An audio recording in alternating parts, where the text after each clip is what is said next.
दुनिया के नक्शे पर एक ऐसा टुकड़ा छुपा है जहां वक्त थम सा गया है। एक ऐसी जगह जहां आधुनिकता, तकनीक और बाहरी दुनिया के रंगीन सपनों का कोई असर नहीं, बल्कि यहां तक पहुंचने की कोशिश करना भी मौत को दावत देने जैसा है।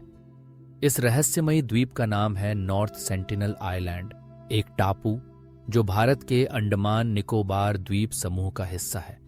लेकिन आज भी वहां के लोग सेंटिनलीज किसी भी बाहरी के लिए अपने दरवाजे बंद रखते हैं। ये एक ऐसी जनजाति है जो न केवल आधुनिक दुनिया से दूर है, बल्कि अपनी पहचान, संस्कृति और जीवन के हर पहलू को बाहरी हस्तक्षेप से बचाकर रखे हुए है। इस द्वीप पर जाने की हर कोशिश का अंजाम एक सा रहा है, या तो मौत या फिर जान बचाकर भाग जाना। सदी दर सदी सेंटिनलीज ने अपनी सीमाओं की रक्षा की है और हर उस व्यक्ति को चेतावनी दी है जो उनके इलाके में घुसने की जुर्रत करता है। यही वजह है कि आज भी ये जनजाति दुनिया की सबसे अनकॉन्टैक्टेड और आक्रामक जनजातियों में गिनी जाती है। लेकिन इसी द्वीप की ओर 2018 में एक विदेशी व्यक्ति जॉन एलन चाओ अपने ईश्वर के संदेश के साथ निकला, एक ऐसा मिशन जिसने पूरी दुनिया को सोचने पर मजबूर कर दिया। जॉन एलन चाओ एक 26 वर्षीय अमेरिकी क्रिश्चियन मिशनरी, जिन्होंने अपने धर्म में इतनी आस्था रखी कि वे दुनिया के सबसे प्रतिबंधित द्वीप पर अकेले ही निकल पड़े। उनका इरादा था सेंटिनलीज तक यीशु मसीह का संदेश पहुंचाना। इसके लिए उन्होंने न केवल भारतीय कानूनों को नजरअंदाज किया, बल्कि अवैध तरीके से मछुआरों को 25,000 रुपए देकर खुद को छुपाते छुपाते उस द्वीप तक पहुंचने की योजना बनाई। उनके पास था एक कायक, फुटबॉल, बाइबल और कुछ गिफ्ट्स। 14 नवंबर 2018 की रात जॉन ने कोस्ट गार्ड्स और समुद्री सुरक्षा एजेंसियों की नजरों से बचकर मछुआरों की मदद से द्वीप के करीब पहुंचने का साहस किया। अंधेरे में उनका मिशन शुरू हुआ। जैसे ही सुबह हुई, उन्होंने मछुआरों को दूर रुकने का इशारा किया और अकेले ही अपने कायक में बैठकर द्वीप के किनारे की ओर बढ़ गए। वहां पहुंचकर उन्होंने पूरी ताकत से चिल्लाकर कहा, मेरा नाम जॉन है, यीशु तुमसे प्यार करते हैं। लेकिन जवाब में उन्हें जो मिला वह था तीर और दर्र। 2 आदिवासी हाथों में तीर कमान लिए उनकी ओर बढ़े। जॉन ने डर के बजाय बाइबल दिखाकर मछली उपहार में देकर दोस्ती की कोशिश की, मगर अचानक एक तीर उनकी छाती की ओर आया, सीधा उनकी बाइबल में जा घुसा, जैसे किस्मत ने एक बार और उन्हें मौत से बचा लिया हो। यह एक सीधी चेतावनी थी। जॉन किसी तरह जान बचाकर लौटे और रात को अपनी डायरी में लिखा, क्या यह शैतान का आखिरी किला है? मैं मरना नहीं चाहता। इसके बावजूद उनका जुनून कम नहीं हुआ। 15 नवंबर को वे फिर लौटे, इस बार द्वीप के उत्तरी तट पर। वहां बच्चों और एक छोटी लड़की ने उन्हें देखा। जॉन ने फिर बाइबल के कुछ वचन समझाने की कोशिश की, लेकिन तभी एक आदिवासी ने उनका कायक चुरा लिया और एक बच्चे ने फिर से उनकी ओर तीर चलाया, जो फिर से उनकी बाइबल को चीरता हुआ निकल गया। 2 बार मौत उनसे छूकर निकल गई थी, लेकिन अब यह मिशन जुनून से दीवानगी में बदल चुका था। 16 नवंबर की सुबह जॉन ने अपने माता पिता के नाम एक आखिरी पत्र लिखा, अगर मैं मर जाऊं तो इन लोगों को दोषी मत ठहराना। मुझे लगता है कि यीशु का संदेश इन तक पहुंचाना जरूरी है। उन्होंने आखिरी बार द्वीप पर जाने का फैसला किया। मछुआरों ने दूर से देखा, सेंटिनलीज आदिवासी उनके कपड़ों से ढकी एक लाश को जमीन में दफना रहे थे।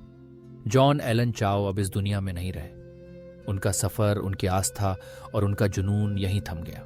नॉर्थ सेंटिनल द्वीप लगभग 60 वर्ग किलोमीटर में फैला घना जंगल, जहां सैकड़ों वर्षों से एक जैसी जिंदगी चल रही है। सेंटिनलीज लोग करीब 10,000 सालों से दुनिया से बिल्कुल कटे हुए हैं।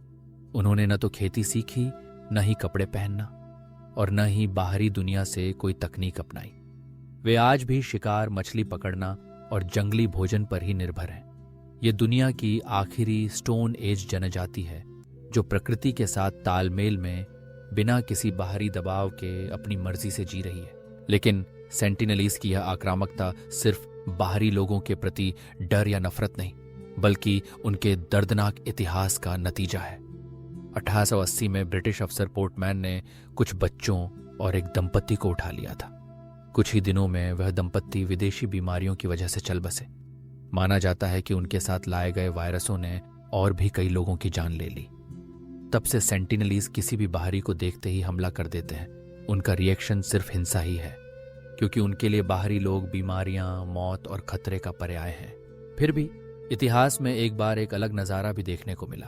1941 में भारतीय मानव शास्त्री मधुमाला चट्टोपाध्याय जब एक टीम के साथ सेंटिनलीज से मिलने पहुंची तो पहली बार जनजाति ने हथियार नीचे रख दिए और नारियल स्वीकार किए।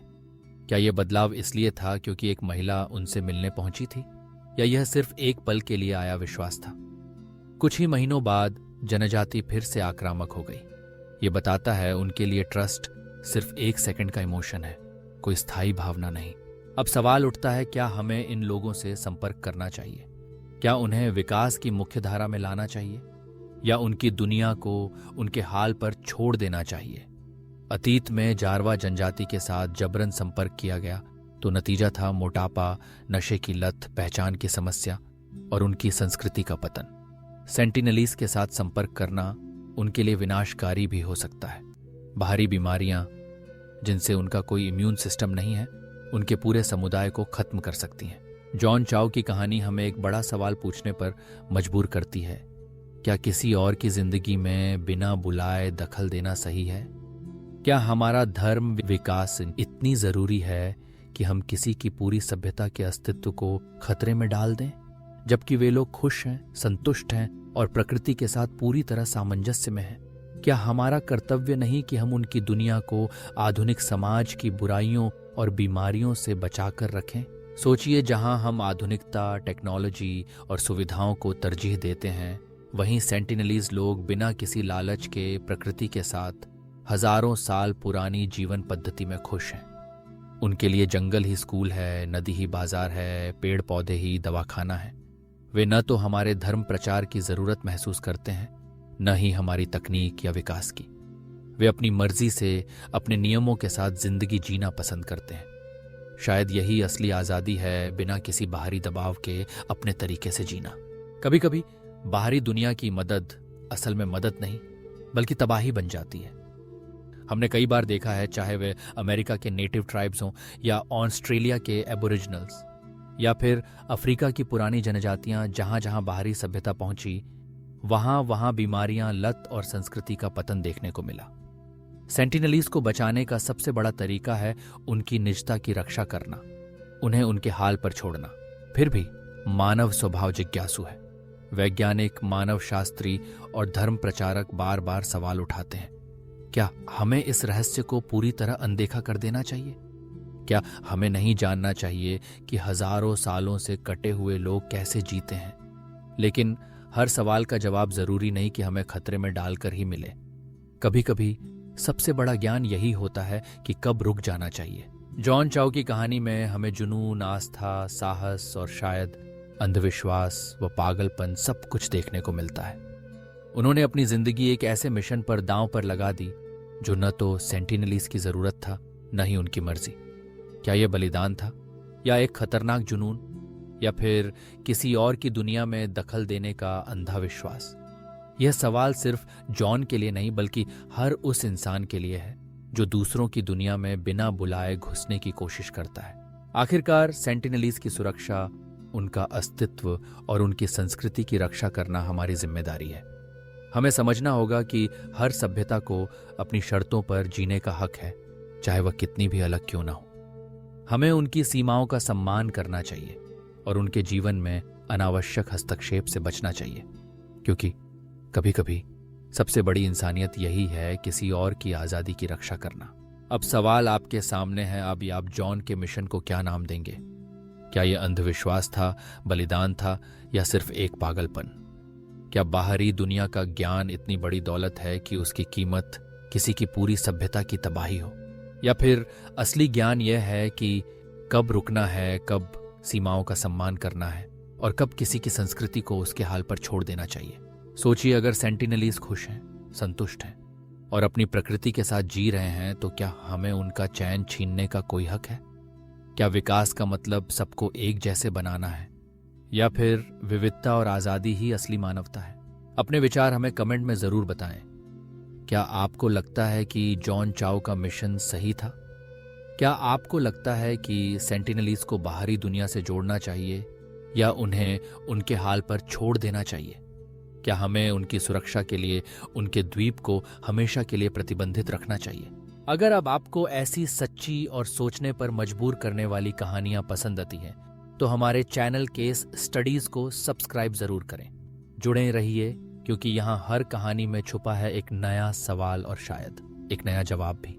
प्रकृति के साथ जीने वालों को, उनकी सरलता, उनकी मासूमियत और उनकी संस्कृति को बचाना हम सबकी जिम्मेदारी है। क्योंकि जब दुनिया दौड़ रही है, भाग रही है और बदल रही है, कुछ कोने ऐसे भी हैं जहां वक्त थम गया है, और शायद ये ठीक भी है। धन्यवाद।